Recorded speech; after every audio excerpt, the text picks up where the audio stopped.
This is the reason divine blessings are coming your way. क्योंकि आपने अपनी समस्याओं में ना घुट घुट कर मर जाने की बजाय उन समस्याओं से लड़कर बाहर आने का इनिशिएटिव लिया है। वे आप ही तो हैं जिसने ईश्वर के सामने as a friend face to face communicate किया है, एज अ फ्रेंड बातें की हैं, अपनी सारी परेशानियां, अपनी सारी समस्याएं, जिस भी व्यथा, जिस भी गुत्थी में आप उलझे हुए हैं, उन सबको आपने ईश्वर के सामने सरेंडर किया है।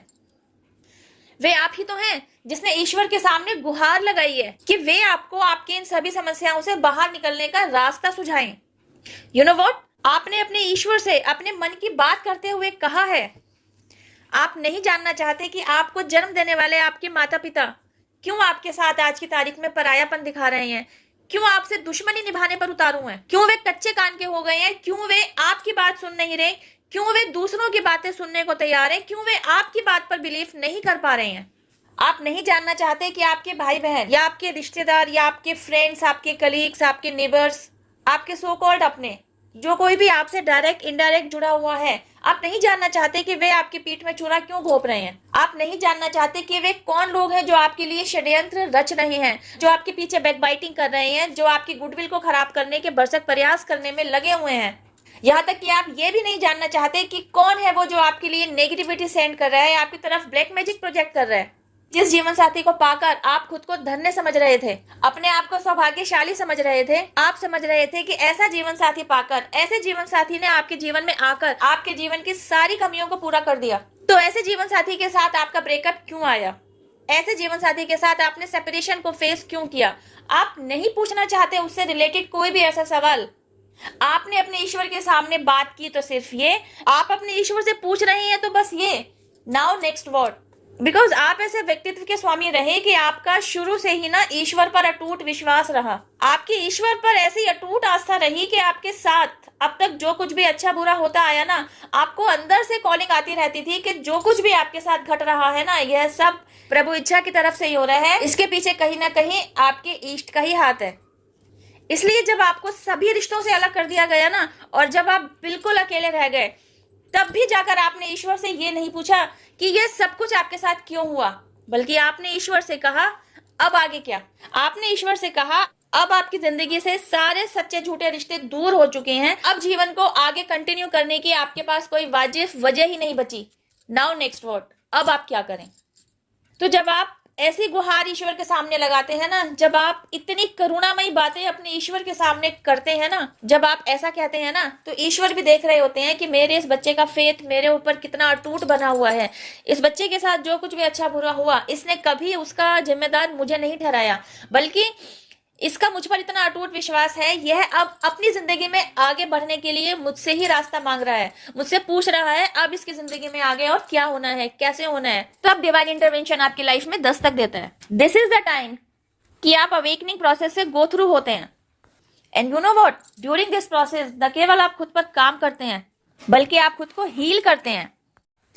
मैंने अपनी न जाने कितनी ही वीडियोस में यह बात कई बार दोहराई होगी कि आप अवेकनिंग प्रोसेस से गो थ्रू हुए, आपने खुद पर एक्सट्रीम लेवल का काम किया, आपने खुद को हील किया। तो क्या है इन सब बातों का सार? Guys, you won't believe on my words, जो इन शब्दों के पीछे के मतलब को जान लेता है ना, वह एक्चुअली अपने जीवन से जुड़ी, अपने आप से जुड़ी हर एक गुत्थी को उसने सुलझा लिया होता है, उसने खुद को ना हर एक उलझन से पार पा लिया होता है। बिकॉज ड्यूरिंग दिस प्रोसेस ना, जिन क्वेश्चंस के बारे में उसने ईश्वर से भी जानना नहीं चाहा था ना, उसे उन क्वेश्चंस के जवाब भी इस प्रोसेस के अंतर्गत अपने ऊपर काम करते हुए एक के बाद एक मिलते चले जाते हैं। अब जब आपके पास एक एक करके सारे सवालों के जवाब पहुंच गए, यहां तक कि जिस भी किसी उलझन में आप उलझे हुए होते हैं ना, आपको उसकी रूट कॉज तक भी पहुंचा दिया गया होता है। यहां तक पहुंचते पहुंचते आप समझ चुके होते हैं कि आपकी लाइफ में इमोशनल हर्ट आया तो क्यों आया। ड्यूरिंग दिस प्रोसेस आपको समझा दिया जाता है कि आप गलती कहां कर रहे थे, आप क्या कर रहे थे। आप अपने से जुड़े हर एक रिश्ते पर 100% देते रहने के चक्कर में आप खुद को तवज्जो देना ही भूल बैठे थे, अपने को प्रायोरिटी में रखना ही भूल बैठे थे। यहां तक कि आपकी सेल्फ रिस्पेक्ट को कब कब कहां कहां आप ठेस पहुंचाते चले गए, आपको इस बात का भी एहसास नहीं रहा। तो आपको यह समझा दिया जाता है आप खुद से जुड़े हर एक रिश्ते के प्रति वफादारी जरूर दीजिए, जरूर 100% अपने रिश्ते को निभाइए, लेकिन रिश्तों को निभाते हुए खो मत जाइए, अपनी सेल्फ रिस्पेक्ट का ध्यान रखिए, रिश्तों को निभाने के लिए, इवन बचाने के लिए अगर कई बार आपको समझौता करना पड़े, कर लीजिए। थोड़ा झुकना पड़े, झुक जाइए। लेकिन हर बार यह कुर्बानी आपको ही देनी पड़े तो थोड़ा रुक जाइए। अपने अवेकनिंग प्रोसेस से गो थ्रू होते हुए मैंने जितनी भी सेल्फ स्टडी की ना, मुझे यही पता चला 100% लोगों के दुखी होने का कारण इमोशनल हर्ट ही है। यहाँ तक कि जो वेल एस्टेब्लिश्ड हैं, जिनके पास एटलीस्ट पैसे की कोई कमी नहीं है, वे भी इमोशनल हर्ट को फेस कर रहे हैं। दूसरी तरफ क्योंकि आपने अपने बेटर हाफ के साथ ही सेपरेशन को फेस किया होता है, उस हार्ट ब्रेक को झेला होता है, लेकिन उफ नहीं की होती, सवाल नहीं किया होता, खुद को उस पोजीशन में स्टक नहीं रखा होता, बल्कि आगे बढ़ने का इनिशिएटिव खुद से लिया होता है। तो पता क्या होता है, ईश्वर द्वारा आपको ना पूछे गए सवाल का भी जवाब दिया जाता है कि आपकी लाइफ में आखिर सेपरेशन पीरियड क्यों आया। बिकॉज यहां भी ना आप सेम गलती ही रिपीट कर रहे थे, बिकॉज आप फॉरगिविंग व्यक्तित्व वाले इंसान रहे, because you are a pure divine soul. आपके साथ जो कुछ भी घटा, नेगेटिव पॉजिटिव, आप उसको क्वेश्चन नहीं करते। अपनी तरफ से आप सामने वाले का दिल दुखाने की हरकत कभी नहीं करते। अपनी तरफ से आप सामने वाले के साथ दुर्व्यवहार, उसको गलत बोलना, जाने अनजाने में आपकी तरफ से उसका दिल दुखाया जाना, आपकी तरफ से ऐसी कोई हरकत नहीं की जाती। लेकिन उन्हीं लोगों के द्वारा जब आपको कटघरे में खड़ा कर दिया जाता, आपकी तरफ उंगली उठाई जाती, आपके लिए बैकबाइटिंग की जाती, आपके लिए षड्यंत्र भी रचे जाते, आपकी गुडविल को खराब किया जाता, तो यहाँ आप अपने आप को डिफेंड ही नहीं कर पा रहे थे। ये वाली बात समझ में आई कि आप इस बात पर भरोसा किए बैठे हैं कि आपके साथ जो कुछ हो रहा है प्रभु इच्छा से हो रहा है, जो कुछ भी करवाया जा रहा है सब प्रभु ही तो करवा रहे हैं। लेकिन आप इस वाली बात को नहीं समझ पा रहे थे कि उठती हुई उंगली का जवाब तो आपको ही देना होगा। अगर आप निष्कलंक हैं, अगर आप सच्चे इंसान हैं, अगर आप सही दिशा में कार्यरत हैं, देखिए ये फिजिकल वर्ल्ड है, फिर अगर आपकी तरफ उंगली उठाई जा रही है, आपको दोषी करार दिया जा रहा है, तो आपको खुद को डिफेंड करना पड़ेगा। आपको अपने लिए अर्जुन वाली भूमिका निभानी ही पड़ेगी। एंड यू नो व्हाट, जब आप इस तरीके से अपना माइंड सेट करते हैं ना और खुद को डिफेंड करने की तरफ चलते हैं ना, आप देखते हैं कि आपके रथ पर भगवान कृष्ण एज अ सारथी पहले से ही बैठे हैं। क्योंकि आगे की रणनीति क्या होगी आपको थोड़ा ही पता है, बिकॉज आपने खुद को सरेंडर किया है और अब आपने यह समझ लिया है कि आपको खुद को डिफेंड करना भी जरूरी है, खुद की सेल्फ रिस्पेक्ट के लिए इनिशिएटिव लेना भी जरूरी है। यह काम इनविजिबली हो रहा होता है, एनर्जेटिकली हो रहा होता है कि आपने अपनी स्ट्रेंथ दिखाई, आपने खुद को एज अ अर्जुन रथ तक पहुंचाने का इनिशिएटिव लिया। आगे की रणनीति के साथ चलना अब भगवान कृष्ण के हवाले। और आपके साथ होता भी ऐसा ही है, जब आप डिवाइन फ्लो के साथ बहना शुरू करते हैं ना, तो फिजिकल वर्ल्ड के तहत आपको इन्हीं सारे षड्यंत्रों का सामना करना आ चुका होता है। आप पर उंगली उठाते हुए शब्दों की बौछार जब आपके ऊपर की जा रही होती है ना, अब आफ्टर अवेकन्ड, तब आपके पास हर एक बौछार को काटने के शब्द पहले से ही मौजूद होते हैं। तो जब आप अवेकनिंग प्रोसेस से गो थ्रू होते हैं ना, यह काबिलियत आप में भरी जा रही होती है। ड्यूरिंग दिस प्रोसेस न केवल आपको आपके द्वारा बार बार रिपीट की जाती रही सेम गलती का एहसास कराया जाता है, बल्कि आपको उस गलती को ना दोहराने के लिए स्मार्ट भी बना दिया जाता है, इंटेलिजेंट भी बना दिया जाता है। अब जब आपने खुद पर एक्सट्रीम लेवल का काम कर लिया होता है, खुद को हील कर लिया होता है, और अब आप डिवाइन फ्लो के साथ बह रहे होते हैं, और अब तक आपने खुद को हाई वाइब्रेशन में रखना भी सीख लिया होता है, आइसोलेशन से भरा हुआ एक लंबा पीरियड भी आपने फेस कर लिया होता है, तो अब आपके लाइफ में बस वही रिश्ते आकर आपसे जुड़ते हैं जो एक्चुअली आपके लिए हेल्दी होते हैं, आपके लिए सच्चे होते हैं, वेल विशर होते हैं, आपका अच्छा, आपके लिए शुभता चाहने वाले होते हैं। और आपकी लाइफ से जिन रिश्तों को कट ऑफ कर दिया जाता है ना, आपने उनके प्रति डिवाइन फेथ बना लिया होता है कि this is done for your goodness. During this process आपको इतना स्मार्ट बना दिया गया होता है, आपका कंप्लीट मेकओवर करा दिया गया होता है। तो अब तक क्या होता है, आपका आपके बेटर हाफ के साथ जो सेपरेशन पीरियड का फेस चल रहा होता है ना, उसके भी एंड होने का समय आ चुका होता है। जो हस्बैंड वाइफ एक दूसरे के लिए कार्मिक होते हैं, उनके बीच में तो सेपरेशन एक दूसरे को अलग करके ही जाता है।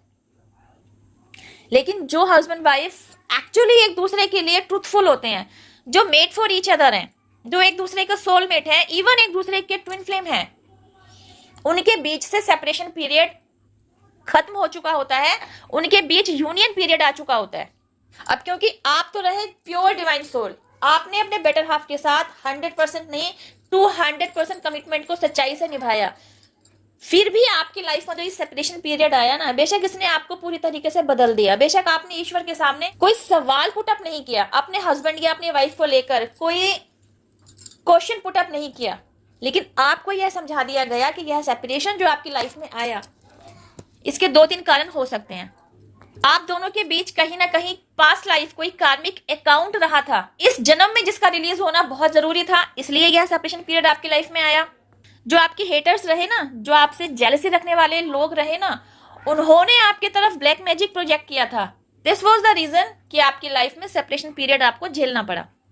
और तीसरा और मेन कारण तो आप जान ही चुके हैं। जी हाँ, आपकी अवेकनिंग, आपको जो जगाना था, आपको आपकी ही इनर सेल्फ के साथ जोड़ने का प्रोसेस ही तो था ये। Because you are in twin flame journey, तो आपके बेटर हाफ द्वारा आपको सोल शॉक दिया जाना और आपका अवेकनिंग प्रोसेस से गो थ्रू होना, खुद को हील करना, अपने ऊपर काम करना, खुद को तोड़कर खुद को जोड़ना, अपना ही एक न्यू वर्जन तैयार करके खड़ा करना, ये जो सारा प्रोसेस था ना, यही तो था अवेकनिंग प्रोसेस।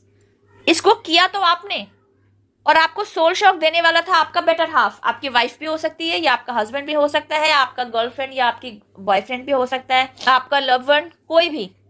लेकिन आपके समझने वाली बात यह है कि जो कुछ भी हुआ ना, हुआ डिवाइन प्लान के तहत। क्यों? Because this was your awakening period ना, तो डिवाइन द्वारा आपको एक धक्का तो दिया ही जाना था ना। कैसे देंगे?